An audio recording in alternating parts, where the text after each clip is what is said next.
Narinig niyo na ba sa inyong mga magulang ang salitang, hindi basta pinupulot ang pera? Noon, akala ko isa lamang itong salitang pangkaraniwan. Ngunit habang tumatagal, pag naaalala ko, ang mga salitang ito ay parang bumabalik ako sa nakaraan. Isang paalala ito ng ating mga magulang na dapat pahalagahan ang mga pinaghirapan. Dahil noong bata pa tayo, ay hindi pa talaga nating lubos na maunawaan ang ibig nilang iparating. Dahil ang nasa isip lang natin ay yung mga bagay na gusto lang natin. Sa likod ng mga salitang ito ay merong mahalagang aral na gusto nilang iparating sa atin. Kahalagahan sa pinagtrabahuhan at pinagsikapan, pagiging responsable at disiplinado, at pagbibigay halaga sa bawat piso na pinaghirapan. At nandyan din ang pag-iingat ng bawat gastos at pag-iipon.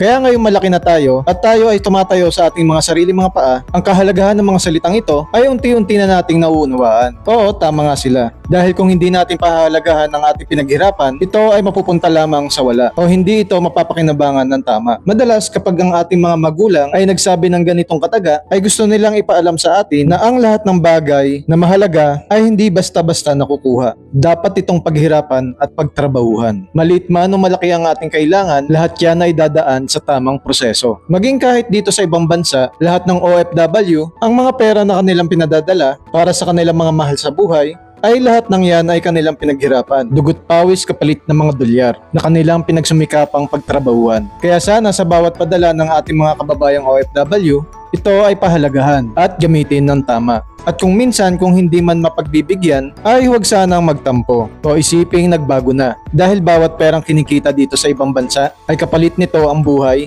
at pagod na inalay nila para sa kinabukasan ng kanilang mga anak.